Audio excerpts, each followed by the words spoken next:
Harta itu sendiri nggih netral. Tergantung siapa yang menggunakan harta tersebut.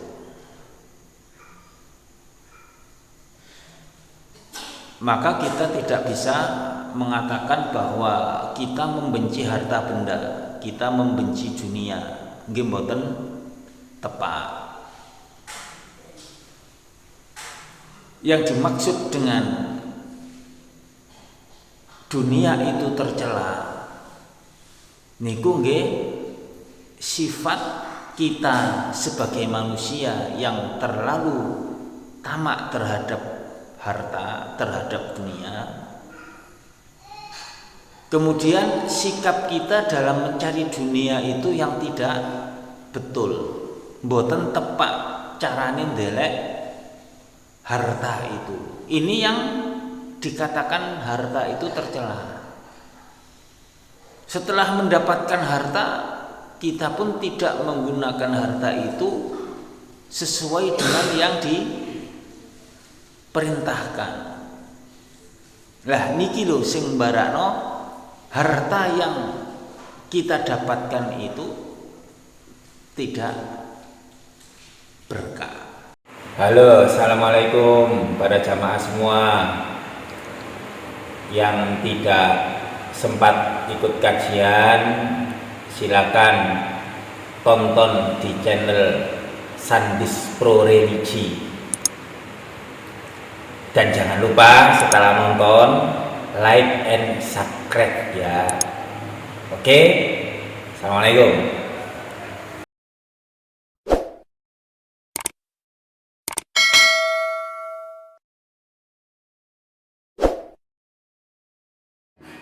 Oke, saksikan videonya di channel Sandis Pro Religi. Tayang setiap hari Kamis habis isya, guys. Jangan lupa subscribe, like, komen, dan share. Oke, nantikan videonya ya guys ya. Jangan di skip iklannya, biar menambah semangat kita. Oke, terima kasih. Wassalamualaikum warahmatullahi wabarakatuh. Assalamualaikum warahmatullahi wabarakatuh.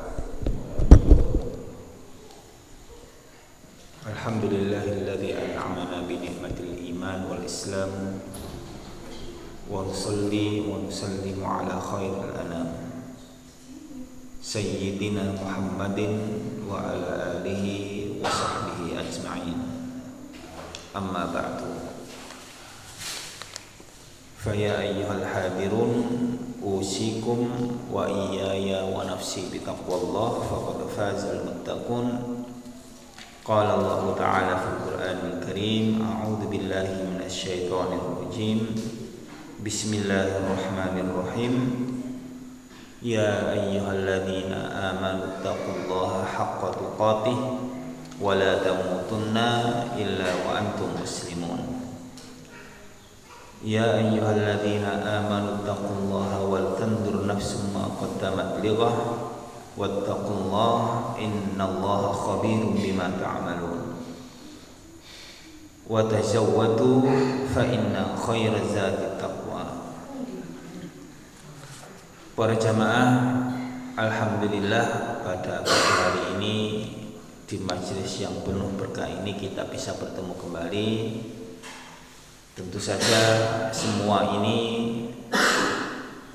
merupakan karunia rahmat yang diberikan oleh Allah kepada kita. Oleh karena itu, marilah kita perbanyak rasa syukur kita kepada Allah, sehingga dengan memperbanyak rasa syukur itu mudah-mudahan Allah senantiasa memberikan taufiknya, hidayahnya kepada kita, dan kita masuk dari hamba-hambanya yang bersyukur.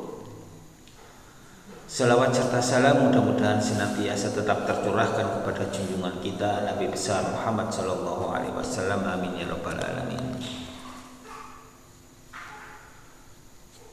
Kita lanjutkan pembahasan materi kita tentang masalah dunia.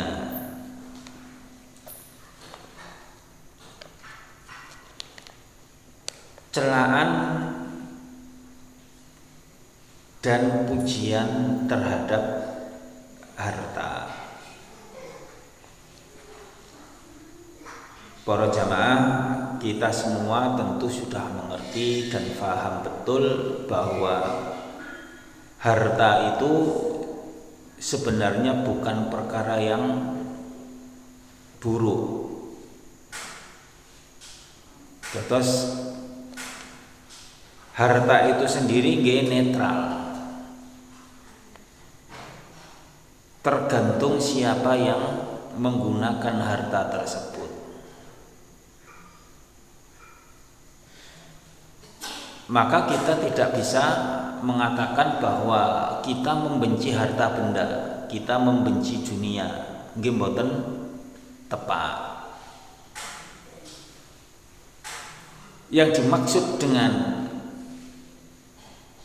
dunia itu tercela niku nggih sifat kita sebagai manusia yang terlalu tamak terhadap harta, terhadap dunia.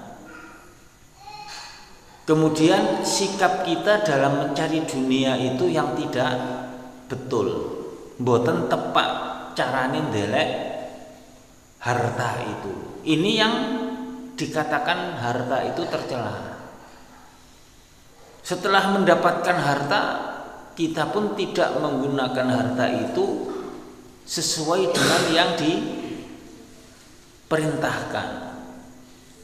Lah niki lho sing barakno harta yang kita dapatkan itu tidak berkah dan bisa dikatakan membahayakan orang yang memiliki dan mempunyai harta itu. Terus sakniki niku para jamaah nggih. Sakniki tiyang niku nggih sangat membutuhkan harta. Mboten mungkin tiyang urip niku mboten perlu harta. Makanya ketika kita memahami ini, maka yang jadi permasalahan pada hidup kita, yang harus kita lakukan yang kaitannya dengan dunia atau harta, itu adalah sikap kita dalam mencari harta niku. Terus al-malu wal banun zinatul hayatid dunia. Harta dan anak memang jelas-jelas perhiasan dunia. Tetapi perhiasan itu sendiri bukan merupakan perkara yang tercela. Kita bahkan dianjurkan untuk bekerja dan mencari harta.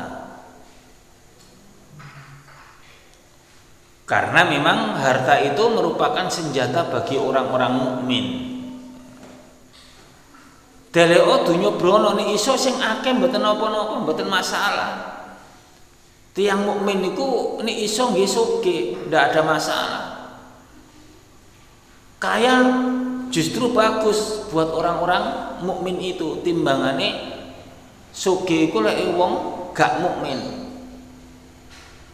Makanya para jamaah, kita dalam memenuhi kehidupan kita, yang pertama kali harus kita lakukan itu adalah kita harus berusaha untuk mencari harta. Tujuannya apa? Bukan hanya sekedar mencari kekayaan, bukan hanya sekedar bersenang-senang kalau harta itu sudah ada pada diri kita, mboten. Tetapi yang pertama kali dari kita mendapatkan harta itu adalah untuk memenuhi kebutuhan sehari-hari kita, sehingga kita itu boten menggantungkan diri kepada orang lain. Niki yang pertama.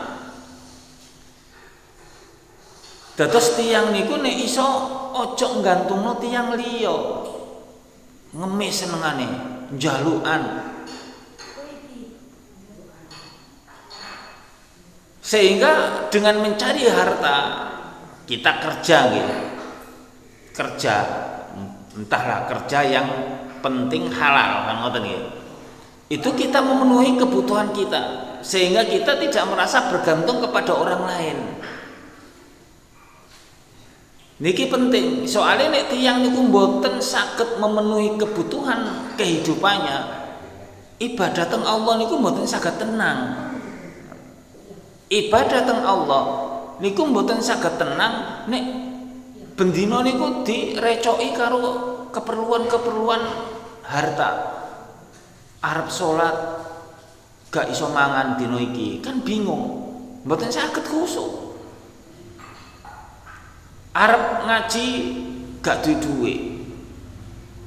Ya napa carane iso seneng ngaji wong dhuwit wae mboten ngada. Sing dipikir niku akhirnya masalah-masalah sing kaitane karo ngeten iki, sehingga waktu kita habis untuk memikirkan capek gak duwe.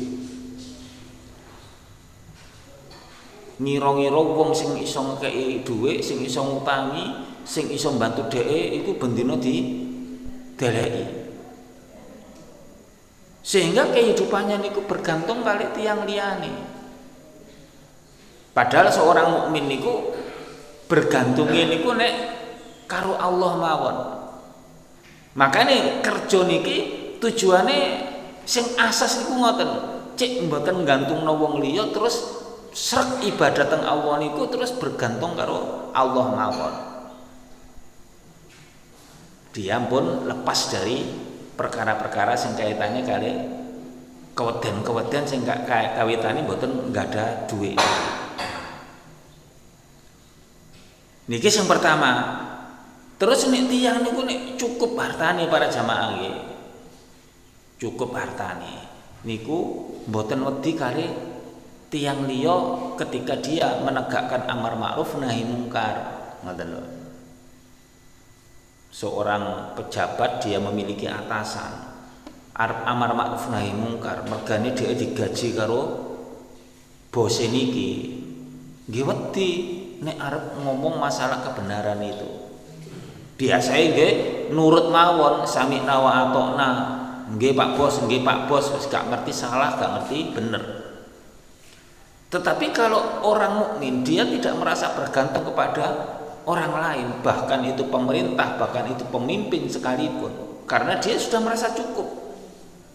Makanya ulama-ulama salaf niku para jamaah nggih, mereka banyak hartanya. Meskipun nggih enten lah sing biasa-biasa, nggih enten sing wis memang kuat atine wis mboten dalek donya. Tapi umpamanya Sa'id bin Musayyab niku ulama salaf. Lapo kok dhek niki mboten wedi kali wong-wong sing sugih-sugih, wong-wong sing berkuasa itu. Lapo kok ngoten? Nggih karena dia Sa'id bin Musayyab niki sugih, mboten perlu karo raja-raja niku ngoten lho. Dados amar ma'ruf nahi mungkar nggih santai mawon. Sampeyan niku ngene, sampeyan niku ngene, wis santai mawon. Soalnya Sa'id bin Musayyab dunyane kathah. Demikian pula nggih imam-imam itu, imam-imam madzhab barang niku nggih memang ngoten. Merasa cukup dengan dunia sehingga amar ma'ruf nahi mungkar niku mboten wedi. Terus niki nggih pentingnya harta bagi kita seorang mukmin. Lah terus ya napa harta itu nek enten wis akeh nduk dhewek. Nek tiyang kafir digawe napa coba? Nek tiyang sing mboten mukmin, donya brono sing akeh niku didamel napa? Didamel perkara-perkara sing kaitane kare kemegahan.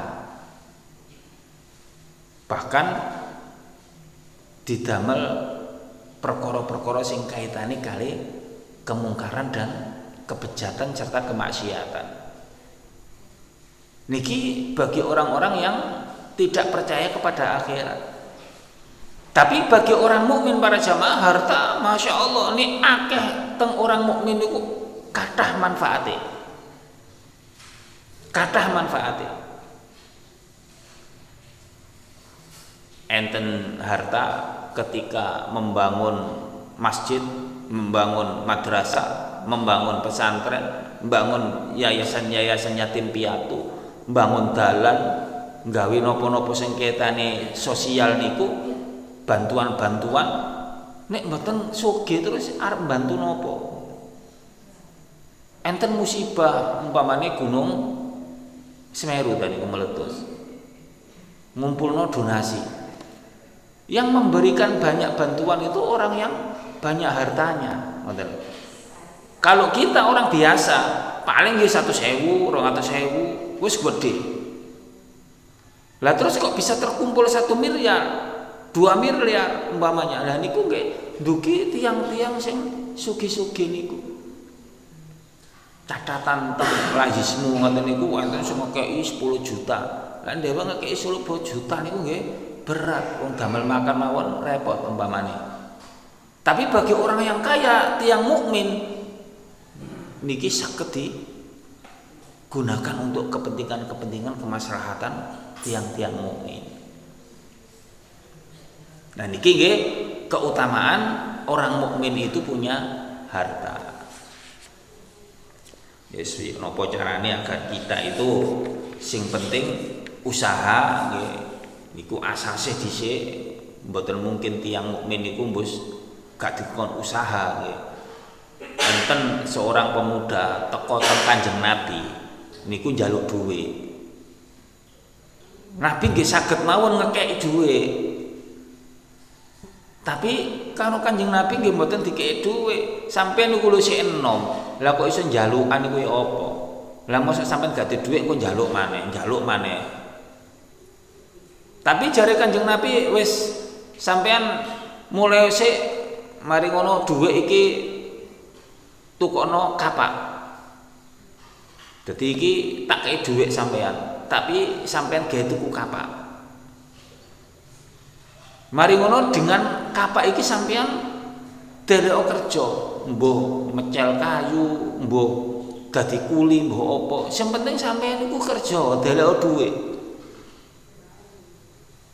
Tolong dina meneh sampeyan teko nang aku. Lah pemuda iki dikei kapak, apa dikei dhuwit Kanjeng Nabi, dikei kapak mari terus kerja tolong dina ampun saged dalek dhuwit dhewe. Maksudnya niku ampun cukup untuk sekedar hidupnya. Artinya napa para jamaah? Tiang mukmin niku nggih kudu usaha. Dengan kepergantungan dia dengan usahanya itu kan tawakal teng Allah, mboten arep-arep nang manungsa. Terus niki yang harus kita pahami sehingga kalau kita dalam memposisikan terhadap harta ini, tiang mukmin niku mboten usah gedeng karo sing kaitane karo harta, apalagi gedeng karo wong sugih, gedeng karo sing kaitane mewah-mewah, nggih mboten, biasa mawon ngoten niku. Justru sing macak-macak kere, macak-macak qanaah, macak-macak ngoten niku nggih tambah keliru, karena harta itu sendiri tidak ada kaitannya dengan perkara yang harus dibenci. Lah terus kenapa banyak para ulama kita yang mensikapi dengan membenci dunia? Itu bukan karena kebencian secara hakikat, mboten. Tetapi ketika seorang manusia, seorang mukmin ndelek duwe, mari ngono enten sifat tamak teng mriku. Nah niki sing masalahe teng mriku. Mari ngono kepengin ngumpulno dhuwit sing akeh, sing kepingine dhuwit akeh iku digawe karo sing perkara-perkara sing mewah-mewah, sing megah-megah, wis gak eling napa-napa. Terus enten nggih, tiyang niku memang kerja banting tulang mengumpulkan harta karena dia memang tamak, seneng karo dunya. Tamak niku nggih rakus. Dengan ketamakannya dengan dunia niki, piyambake niki mboten ngerti halal haram. Mesti yo ngerti haram yo diterjang mawon, sing penting oleh duit. Mesti yo dhek iku ngerti nek iki korupsi iku gak oleh, tapi nggih tetep korupsi. Meskipun ngene iki gak oleh ya dilarang, tapi nggih tetep nglabiak-nglabiak sing dilarang. Lah niki sing mboten tepak. Niki sing mbarakno harta itu menjadi napa? Bisa yang membunuh. Lah mumpun tamak pas dikei Allah harta, tambah gadi. Dikei duit, dikei harta banyak, kikire naudzubillah. Wayahe dikongkon zakat, gak tau zakat. Wayahe ana masalah-masalah sing kaitane karo sosial, melayu, menutup pintu padahal sugih. Utawa diketuk pintune dijaluki dhuwit, gawe mbangun musala, gawe napa-napa, paling dikei 10.000. Padahal omahe magrong-magrong, mobile nduk teng jrentek umpamane. Ngene iki nggih enten. Akhirnya dengan ketamaan dia, dunia itu digenggam erat-erat. Gak oleh pokoknya wong iku ngrebut dunyaku. Gak oleh wong iku nyileh apa-apa aku. Iki lekku. Nyenggol titik dinteki. Ngeten iki nggih kathah ya. Kaya nggih mboten enten teng mriki.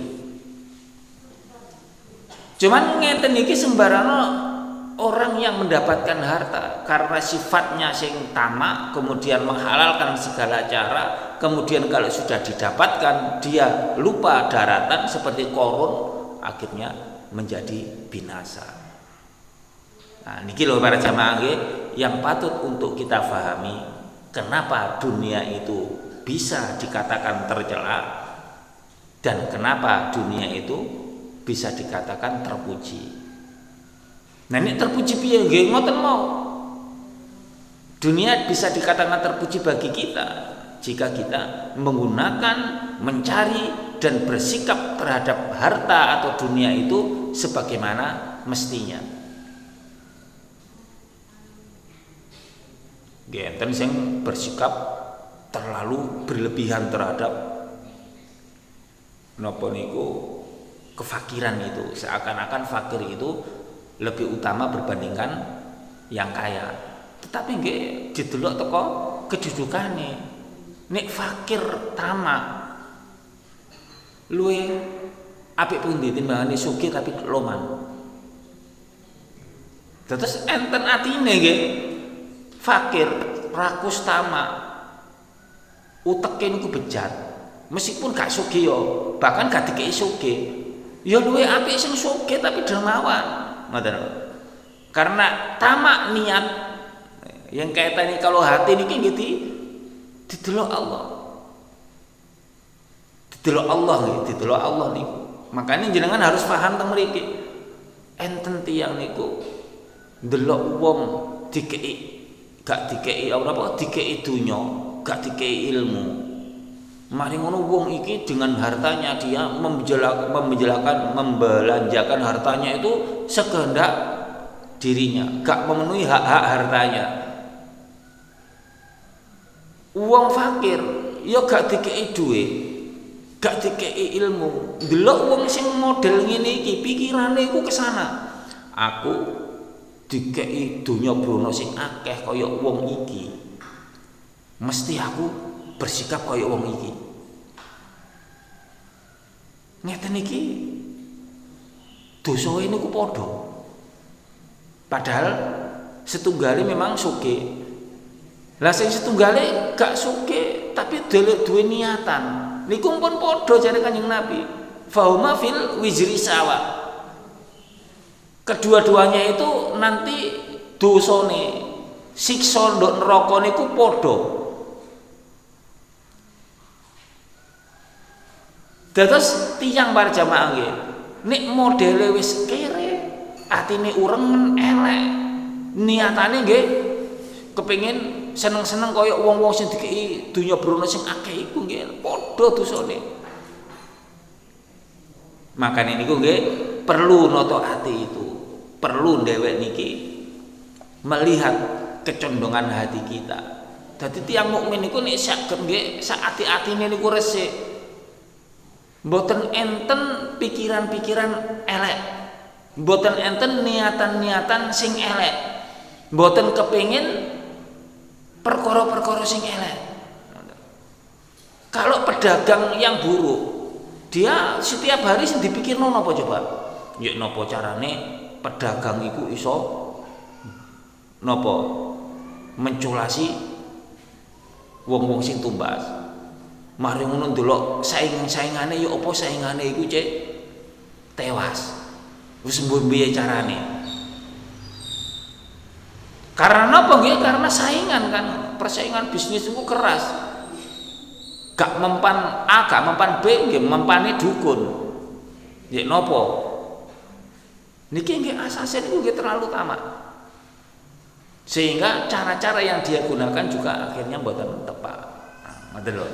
Terus ini yang harus kita pahami yang kaitannya dengan perkara dunia, sehingga kewajiban kita, asasnya kewajiban kita para jamaah, monggo kita berusaha untuk mendapatkan harta, kemudian menata niat. Aku kerja supaya aku gak njalukan, aku kerja supaya aku iso memenuhi kebutuhan diriku, anakku, istriku, dan lain-lain. Aku kerja nek aku sugih, aku iso sedekah. Aku kerja kemudian aku banyak harta, aku iso membantu banyak manusia dan membantu banyak orang. Niku kudu ngoten tiyang mukmin. Nek hanya sekedar yang mubah-mubah nggih ndak apa-apa. Ya sekedar punya rumah. Kalau ingin beli mobil, kalau punya harta, ya memang duit halal ndak apa-apa beli mobil. Apalagi dengan beli mobil ini dia punya kepentingan di situ, ndak masalah. Ya memang orang kaya duitnya triliunan, masa ndak boleh beli mobil Alphard begitu? Nggih boleh mawon, tapi kan sesuai halal. Yang kadang-kadang kita niku kan gak duwe-duwe, dipais-paisi duwe-duwe, akhirnya bonjrot kabeh. Mpun biasa mawon. Mpun biasa mawon. Para jamaah, kita masuk ke nopo niki tamak dan rakus. Niki penjelasannya gini, mek sedikit nggih. Tamak rakus niki nggih masalah sing kaitane kalau ati nggih. Para ulama nggih sepakat bahwa nek tiyang niku mboten gadah. Tiyang niku memang Allah takdirkan gak duwe, miskin. Kanggone tiyang mukmin niku nggih terpuji. Terus kita itu ketika ditakdirkan Allah tidak punya harta, jangan menganggap bahwa kita karena tidak punya harta, karena miskin, kere, itu Allah menghinakan kita. Mboten. Tetap seorang mukmin meskipun dia miskin itu terpuji keadaannya. Jadi yang harus kita pahami, sehingga kita jangan merasa tidak pede ketika kita menjadi orang kebetulan tidak punya harta. Sebaliknya tiang mukmin itu nek dikei duwe akeh, dunia itu berada di tangannya. Jangan merasa itu kemuliaan dari Allah. Mboten usah ngaku-ngaku nek iki aku sugih, iku mergane aku dimuliakan Allah. Mboten usah, karena memang di dunia ini ya seperti itu. Ono miskin nggih, ono sugih. Gak mungkin bos sugih kabeh. Utawa mboten mungkin nggih melarat kabeh, mboten mungkin. Baik tiyang niku mukmin atau kafir, sama-sama Allah memberikan hak yang sama. Bisa jadi orang kafir dikei sugih, bisa jadi wong mukmin melarat, atau kebalikannya, bisa jadi orang mukmin kaya, bisa jadi orang kafir melarat. Atau sama-sama mukmin, ada yang sugih, enten sing melarat. Niku sama-sama terpuji nek tiyang mukmin. Sama-sama terpuji. Karena kebaikan yang diberikan oleh Allah kepada orang mukmin itu tidak harus berupa harta benda. Lah, sikap nopo nek ketika kita ini mboten gadah memang. Uripe nggih pas-pasan. Cukup-cukup wawon gawe kehidupan keluarga kita. Bagaimana cara kita agar kita selamat dari dunia? Kadang-kadang mboten selamat meskipun wis reke napa kere niku mboten selamat. Ya niku wau kula jelasaken. Dhek mboten selamat teko fitnah harta karena enten rasa tamake. Wis miskin, tamake karo harta itu kenemenan. Lah, ya napa carane selamat? Maka kita harus qanaah. Qanaah niku napa? Puas dengan apa yang dikaruniakan oleh Allah kepada hidup kita. Niki yang harus kita pahami. Ya napa carane kita itu merasa puas dengan karunia Allah. Karena memang tiang niku nggih juarang sing ngrasa puas niku juarang. Isoke iku mek tamak terus. Lau anna ibnu Adam wadiyan min dhahab ahabba ayyakuna lahu wadiyani wa la yamla'u fahun illa turab, kan ngoten iki. Seandainya ibnu Adam itu dikasih 2 lembah emas, dia kepingin yang ketiganya. Dikei 3 ya kepingin 4, dikei 4 kepingin terus gak leren-leren. Sampai mati iku nggih ngoten terus nek rasa tamak niku enten teng ati. Basuke ba miskin niku padha-padha. Lah, sikap kita para jamaah nggih bah soke bah miskin itu kita harus memiliki sifat qanaah dan harus kita buang rasa tamak di dalam hati kita. Mas yo soge niku nggih sikap terhadap dunia niku nggih saged tamak. Mboten ngira cukup ngoten. Rata-rata tiyang niku ngoten, mboten ngira cukup dengan harta yang sudah ada. Sudah punya rumah bagus, punya mobil, sudah istri anak lengkap, gaji puluhan juta, cukup napa mboten? Nggih tergantung tiange kan. Tergantung tiange. Tiang sing memang gajine mek 1 juta, nganggep tiang niki pun cukup, pun sugih, pun wis sempurna lah, perfect. Tapi kanggone piyambake dhewe niki nek mboten qanaah, nggih sik kurang terus. Gaji 10 juta iku apa? Akeh sikahe iku 100 juta. Kanggone sing 100 juta nggih akeh sikahe iku 1 miliar. Ngoten lho. Terus apa yang kita lakukan terhadap masalah harta dan dunia ini? Yang pertama nggih niku kita sikapi secara sederhana. Bahwa dalam kategori mencari harta itu diwajibkan, tetapi tujuannya harus benar. Mboten enten niatan-niatan sing elek. Niku jenengan harus catet. Nek pun niki sing tepak mponan nggih insyaallah nanti tepak. Tapi nek wis mboten tepak niate dalam mencari harta, niki berarti bahaya dan cenderung untuk bermegah-megah dan bersenang-senang dengan apa yang akan dia dapatkan. Ini sampun jam 5 pada jamaah. Kula ke bahas mulai tamak nggih, penjelasannya nggih sebenarnya kata to mriki. Terus Al-Ghazali beliau menjelaskan dalam sebuah hadis, qad aflaha man aslama. Beruntunglah orang yang memasrahkan diri, wa rizqa kafafan. Dilimpahi rezeki yang sekedar mencukupinya dan diberi kepuasan oleh Allah. Wa qanna'ahu Allah bima atahu. Dan dia puas dengan apa yang diberikan oleh Allah kepada dirinya. Terus tiang mukmin niku nggih kudu sing qanaah. Tiang mukmin niku mboten oleh tamak. Ndelok tiang liyane iso nyukupi kebutuhan awake, dhek budak. Wah, iku wis oleh ngene, wah iku wis iso ngene. Nah, aku kok sik durung, akhirnya gelisah. Nggih pancene durung wayahe. Kanca-kancane wis padha kawin, dhek durung kawin dhewe budak. Ya gak kawin-kawin ora gelem kawin. Tapi nggih memang durung wayahe, ngoten. Seandainya pun wayahe dan itu rezekinya yang diberikan oleh Allah memang seperti itu, mesti juga dia akan seperti itu. Niki untuk netralisir supaya dhewek niku mboten terlalu tamak. Yakin jamaah ini Allah niku pun ngekei rezeki. Sementara akeh didik niku kan nggih tergantung dhewek dhewe kan ngoten lho. Nek dhewek merasa puas dengan apa yang dikaruniakan oleh Allah pun sugih, saged tiyang cukup-cukup niku merasa kaya niku saged.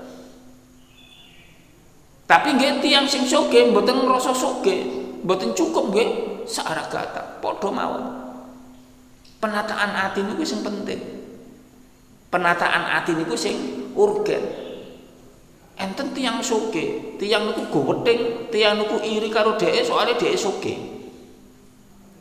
Wah, pancene wong niku kedunyan. Mergane dhek mboten oleh harta.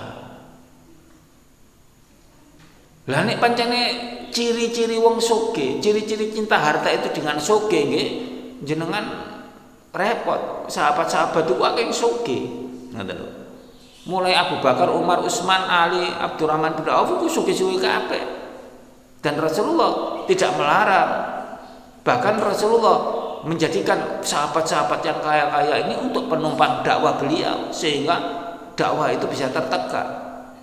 Lah coba nih Kanjeng Nabi mboten enten sahabat-sahabat sing sugih. Perang nggawa napa? Utsman bin Affan itu mewakafkan atau memberikan tombak itu 70.000. Onta itu ribuan yang dipakai untuk perang. Lah coba mboten enten tiyang sugih kaya Utsman. Napa gak melarat kabeh? Ngoten lho. Tapi nggih jadi catatan orang yang miskin yang menjadi sahabat Rasulullah juga banyak. Dan Rasulullah tidak menceladu. Nah, sampe ini gak sugih panjenengan kere wae panjenengan. Wah, mboten. Yang miskin sahabat Kanjeng Nabi ya tetap dimuliakan karena dia seorang mukmin.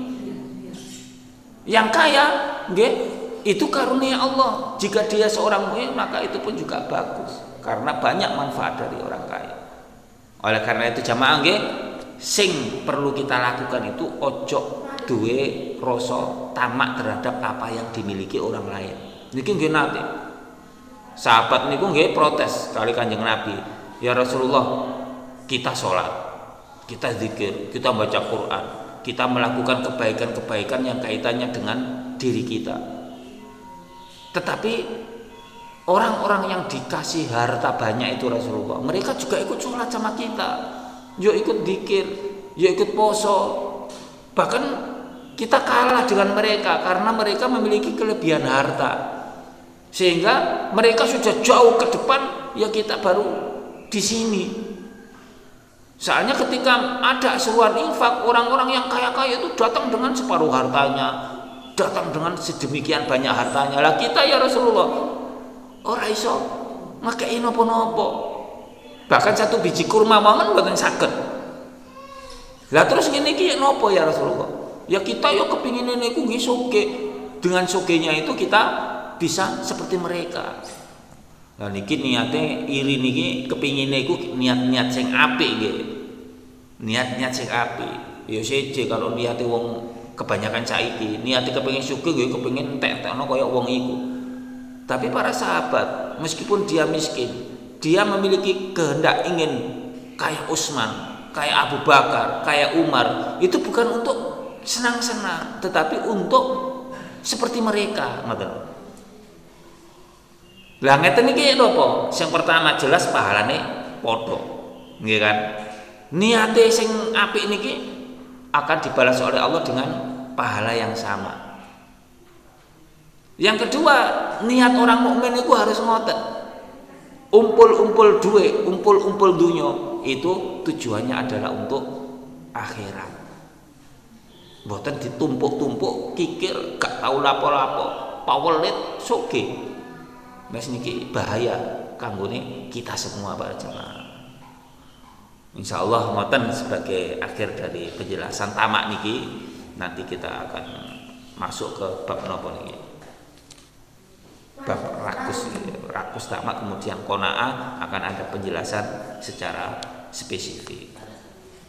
Enten pertanyaan monggo 1 detik. Untuk kita yang mungkin ini sebaiknya kalau berdoa itu masalah minta yang banyak kayak gitu. Allahumma kfini bihalalika an haramika wa aghnini bifadlika amman siwa. Itu doa yang diajarkan Rasulullah dalam meminta harta benda. Ya Allah, berikan aku kecukupan dari yang halal dan jauhkan aku dari yang haram. Wa aghnini, dan kayakan aku dengan karuniamu. Artinya kita berdoa kepada Allah meminta harta yang cukup itu bukan berarti kaya, tetapi yang cukup itu adalah yang bisa kita buat untuk perkara-perkara yang baik. Ya, apakah dilarang kita berdoa ndelek njaluk sugih nang Allah nggih mboten. Asalkan niate mau tepat. Maksudnya ngoten. Kita minta kepada Allah, ya Allah itu doa untuk kaya Mas, sampean praktekno. Kula sakare nggih sering praktekno doa-doa untuk kaya tapi nggih tetep mawon mboten sugih napa. Cuman ngeten nek kita itu ndelek njaluk sugih nang Allah, niate niku ditepakno nggih. Ditepakno dhisik. Kadang-kadang njaluk sugih marang panjenengan atine iku gak tepak kare Allah gak ngekeki sampean sugih. Tambah gak karu-karuan kowe sampean tak kei dhuwit 1 miliar. Ndane dadi apa tak kei dhuwit 100.000 gak karu-karuan tingkae. Nah, ngoten nggih. Dados sing tepak niku njaluk sing mencukupi dan itu gak membawa bahaya nang jenengan. Njaluk sugih nek bahaya gawe napa ngoten lho. Nah niki bahaya Mas. Dadi Rasulullah tidak melarang lah orang semua minta kaya nggih wajare wong tiyang nggih mboten enten sing kepengin melarang. Nah, ngoten. Terus ya napa carane kita berdoa sama Allah meminta yang paling baik. Nah, iku mau doa Kanjeng Nabi sing dicontohno kalau kita itu diantaranya agar kita cukup dan menjadi kaya. Dan gak perlu karo wong liya niku sing penting. Wa aghnini bi fadlika aman siwa. Ya Allah nek aku ku sugih aku gak perlu karo wong liya. Cek aku njaluk, cek aku ku terkungkung karo bos-bos. Maksudnya wis kadang terkungkung iku kan dikuasai karo wong sing duduke. Lah sampean tak kei bendina dhuwit 1 juta kan nurut nang aku ya napa? Kafiro. Akhirnya kafir temenan jenengan. Ngoten niku bahaya. Maka cukup nggih, cukup kita meminta sama Allah mawon. Muga-muga usaha kita Allah memberi harta yang lebih sugih. Nggih apik, mboten usah merasa wah elek iki elek, mboten usah dikei dhuwit 1 miliar Mas. Terima wae asalkan halal ya, asalkan halal. Dikei 1 triliun, ya terima mawon. Nah, ngoten biasa mawon. Tapi nggih aja ngresula nek dikei dhuwit 100.000 wae. Paham ya? Jadi sama-sama dikei sugih oke, gak dikei sugih oke. Niku sing tepat. Lah sing liya-liyane terlalu kebablasan niku mboten tepat. Wis ngoten mawon, mugi-mugi enten manfaate kali masalah mengetengahkan dua antara kedudukan harta dan antara yang dibenci dan dicela, antara yang dibenci dan dipuji ya. Insyaallah cukup nggih Mas, paham ya? Insyaallah paham ngoten dan mari kita karek prakteke mawon jamaah nggih, karek prakteke nonton niat api-apike. Wis ngoten mawon, mudah-mudahan Allah memberi petunjuk kepada kita. Aku qouli hadza wastaghfiru innahu huwal ghafurur rahim. Assalamualaikum warahmatullahi wabarakatuh.